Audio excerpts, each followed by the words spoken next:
నమస్తే అండి. ఏం చేస్తుంటారు? వ్యవసాయ కూలీ. వ్యవసాయ కూలీ. ఆ ఏంటి అసలు మీ వ్యవసాయ కూలీలు? మా వ్యవసాయ కూలీల పరిస్థితి ఆ, పొట్టతిథికి వచ్చినాయి. నాగార్జున సాగర్ లో 440 అడుగులు నీళ్లున్నాయి. ఉమ్, నీళ్లుని 2 టీఎంసీలు నీళ్లు కానీ మాకు ఇచ్చినట్లయితే సదుపాయంగా పంటలన్నీ కూడా పుష్కలంగా పండేయి. ఆనాడు దేవినేని ఉమామహేశ్వర గారు ఉన్నప్పుడు మాకు సకాలంలో వారితో సంప్రదింపులు చేసి 105 టీఎంసీలు నీళ్ళని తీసుకొచ్చి చెరువులన్నీ కూడా నింపి 105 టీఎంసీలు నీళ్ళని తీసుకొచ్చారు దేవినేని ఉమామహేశ్వర గారు. తీసుకొచ్చి అందరికి కూడా పంటలనే సకాలంగా పండే విధంగా చేసి ఇవాళ రైతులంతా కూడా బ్రహ్మాండంగా ఉన్నారాయాలా. ఇవాళ పంట తీతుకొచ్చి నాకు 8 ఎకరాలు భూమి ఉంటే తినటానికి ఒక బస్తా ఒడ్లు కూడా లేవండి. నా పరిస్థితి అది. ఆ విధంగా అయిపోయాను. నా బోల్డ్ పెట్టుబడి పెట్టాం. ఎకరానికి వచ్చి 30,000 పెట్టుబడి పెట్టాం. ప్రభుత్వం చేసి సాయం రాలేదు. అసలు ఇంతవరకు ఒక్క పైసా బిల్ల కూడా రాలా. నేను మందు పోసుకొని చచ్చిపోయే పరిస్థితికి వచ్చా. నా పరిస్థితి అదండి. గతంలో మరి మీ ఎమ్మెల్యే దేవినేని ఉమా గారు నీటిపారుదల శాఖ మంత్రిగా ఉన్నారు. ఇప్పుడు అంబటి రాంబాబు ఉన్నారు. ఏంటి వీళ్ళిద్దరికి తేడా? చెబుతాను సార్ మీకు. అదే ఫస్ట్ అనిల్ కుమార్ యాదవ్ గారికి ఇచ్చారు.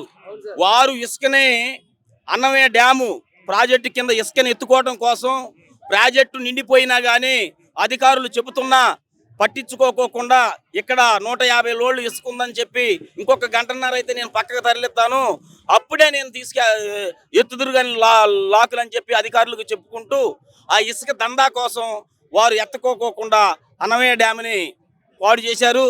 ఆ డ్యామ్ పాడైపోవడంతో గ్రామమే మునిగిపోయి జనాలంతా చనిపోవడం మీ అందరికి కూడా తెలిసిన విషయమే. ఆ అనిల్ కుమార్ యాదవ్ గారికి అనుభవం లేదు. అనుభవం లేని వ్యక్తి అని చెప్పి రెండో పీరియడ్ సంబరాల రాంబాబు గారికి ఇచ్చారు.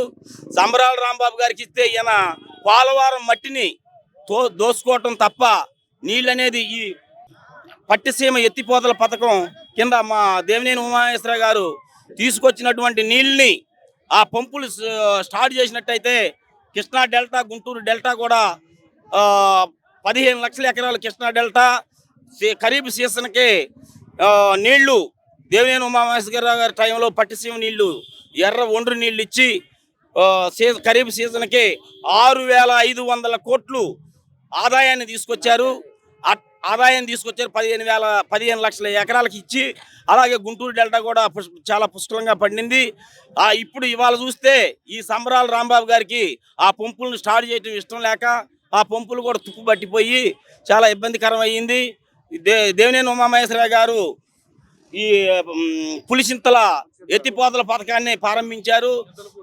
చింతలపూడి ఎత్తిపోతల గుండుగూడెం చింతలపూడి ఎత్తిపోతల పథకాన్ని ప్రారంభించి 801 కోటి రూపాయలని ఖర్చు పెట్టారు. మిగిలింది కూడా ఖర్చు పెట్టి నాబార్డు వర్కులు మిగిలినవి కూడా ఖర్చు పెట్టున్నట్టయితే ఈ 9 నియోజకవర్గాలు చాలా సస్యశ్యామలం అయ్యేదండి. ఇవాళ 30 బస్తాలు అయ్యే పొలాలు 50 బస్తాలు వడ్లు అయ్యాయి. అది ఎక్కడేసిన గొంగడ అక్కడే అయిపోయింది. సర్కారు తుమ్మ చెట్లు మొలిచిపోయాయి.